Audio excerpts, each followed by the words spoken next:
सगळ्या माझ्या यूट्यूब फॅमिलीला गुड मॉर्निंग. तर इकडे 6 वाजलेले आहे आणि 6 वाजता आमच्या घराचं वातावरण सुंदर वाटतं ना. अगदी रोडच्या कडेलाच आमचं घर आहे. बघू शकता इथं रोड आणि रोडच्याच कडेला आमचं घर आणि मस्त असं आभाळ आलेलं, आभाळाचे सूर्य असं थोडासा उगवलेला आहे, मस्त दिसतंय. खूप सुंदर असं वातावरण आहे. तर इकडे आता माझी झाली आहे देवपूजा. बघू शकता 6 वाजता आम्हाला खूपच लवकर उठावं लागतं, कारण की सकाळी टिफिन वगैरे असतात आणि टिफिन असल्यामुळे झटपट असं उठून तयारी करावी लागते. त्याच्यामुळे देवपूजा वगैरे 6च्या आत सगळं असं झालं पाहिजे. त्याच्यानंतर इकडे गायांचं पण शेण, चारा, पाणी सगळं आवरलंय.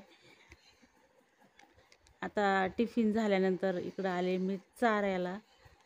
तर बघू शकता टिफिनचं काही तुम्हाला रेसिपी दाखवली नाही, कारण खूपच अशी गडबड होती आणि मुलांना पण शाळेत जायची गडबड असते ना, त्याच्यामुळं व्हिडिओ काढायला सुद्धा काही वेळ मिळत नाही. तर सगळं आवरल्यानंतर इकडे चारा आणते. तर इकडे काल रविवार होता ना, मग बाजारातून ही अशी भाजी आणली होती. आमच्याकडे याला भेसळीची भाजी म्हणतात. आंबट चुका, क सगळ्या भाज्या मिक्स असतात. ती भाजी आता इकडे शिजायला टाकली आणि आता इकडे चालू आहे ज्वारीच्या, बाजरीच्या भाकरी, दोन्ही भाकरी करायच्या आहे. त्या भाजीमध्ये आंबट चुका, शेपू, पालक वगैरे भाज्या असतात. त्या सगळ्या भाज्या झाल्यावर स्वयंपाक सगळं आवरल्यानंतर आता चालू आहे कांदे भरायचं काम. तर कांद्याच्या गोण्या भरून द्यायच्या आहे. एक बाई लावलेली आहे आणि आम्ही दोघीजणी.